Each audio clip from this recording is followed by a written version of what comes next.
नमस्कार प्रिय दर्शक बंधुरा गत 2 बछर धरे नियोग दुर्नीति निये तोलपाड़ पश्चिमबंग राज्य शिक्षा दुर्नीतिर मामलार तदन्ते नेमे बेश किछु ओएमआर सीट उद्धार करेछिलो सीबीआई। तबे सेसबेर विश्वासयोग्यता निये प्रश्न तुलेछेन चाकरी जारा हारिয়েছেন तादेर आईनजीबी। এই বিষয়েই प्रधान বিচারপতি সঞ্জীব খান্না তিনি বলেন, এটা গ্রহণ করার প্রয়োজনীয়তা নেই, হাইকোর্ট সব বিবেচনা করে রায় দিয়েছে।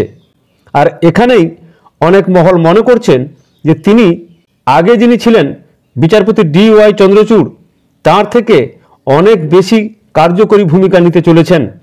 অর্থাৎ তিনি এই বিষয়টিকে নিয়ে কোনো রকম টালবাহানা চাইছেন না, তিনি চাইছেন খুব তাড়াতাড়ির মধ্যেই যাতে এর একটা প্রয়োজনীয় রায় ঘোষণা করা যায়।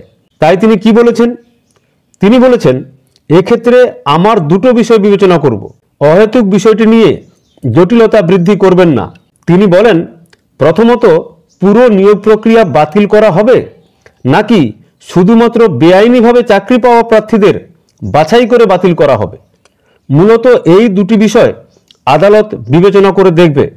অর্থাৎ ঠিক এই বিষয়টাই কিন্তু হাইকোর্টেও জিজ্ঞাসা বারবার করেছিলেন তারা, কিন্তু এসএসসি অফিস ঠিকমতো কোনো ডকুমেন্টস তারা প্রডিউস করতে পারেনি বা জমা করতে পারেনি।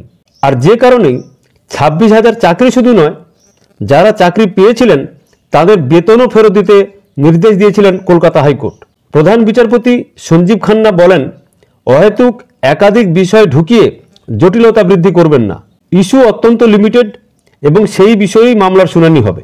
এবারে মামলার পরবর্তী শুনানির দিকে তাকিয়ে 26,000 স্কুল সার্ভিস কমিশনের মাধ্যমে চাকরি পাওয়া চাকরি প্রার্থীরা চলতি বছর 18 এপ্রিল নিয়োগ দুর্নীতির জেরে স্কুল সার্ভিস কমিশন 2016 সালের গোটা প্যানেল বাতিল করে দিয়েছিল। আর সেই বাতিল করে দিয়েছিল কলকাতা হাইকোর্টের 2 বিচারপতির ডিভিশন বেঞ্চ।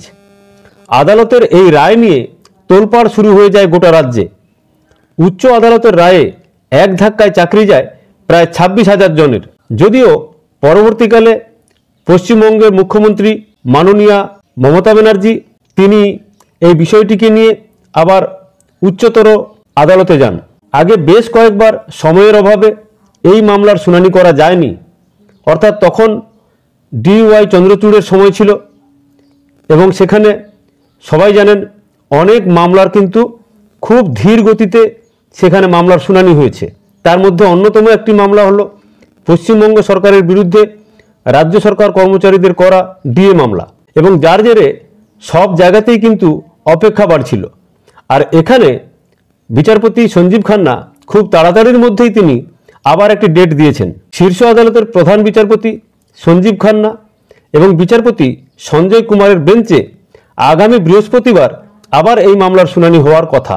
প্রসঙ্গত বহুদিন ধরেই কিন্তু এই সুপ্রিম কোর্টে স্কুল সার্ভিস কমিশনের 26,000 চাকরি বাতিল মামলার শুনানি বারবার পিছিয়ে যাচ্ছিল। হাইকোর্টের রায়ের 48 ঘন্টার মধ্যেই তা চ্যালেঞ্জ করে সুপ্রিম কোর্টে যায় রাজ্য সরকার, স্কুল সার্ভিস কমিশন, মধ্যশিক্ষা পর্ষদ এবং চাকরি প্রার্থীদের কয়েকটি সংগঠন। সুপ্রিম কোর্টে সেই মামলা উঠলে আপাতত সকলেরই চাকরি বহাল রাখা হয়েছে, সকলকে রক্ষা কবচ দিয়েছে আদালত।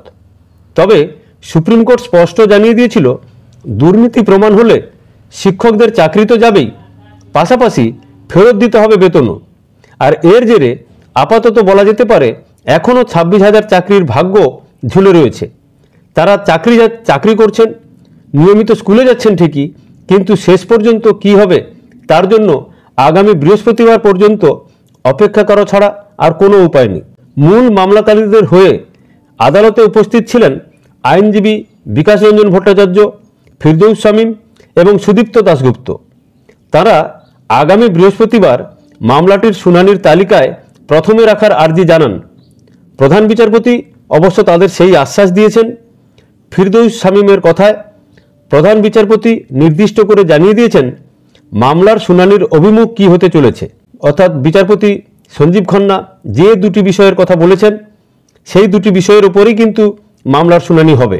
নিয়োগ বাতিলের পক্ষে আইনজীবী বিকাশ রঞ্জন ভট্টাচার্য এবং ফিরদৌস শামীম প্রথম থেকেই আদালতে জোরদার সওয়াল করে আসছেন এবং ওই নিয়োগ প্রক্রিয়ায় তারা এটাও তুলে ধরেছেন যে একাধিক অনিয়ম হয়েছে এবং তারা শীর্ষ আদালতের কাছেও বারবার এই কথা দাবি করে আসছেন। এখন দেখার আগামী বৃহস্পতিবার কি হতে চলেছে সুপ্রিম কোর্টে।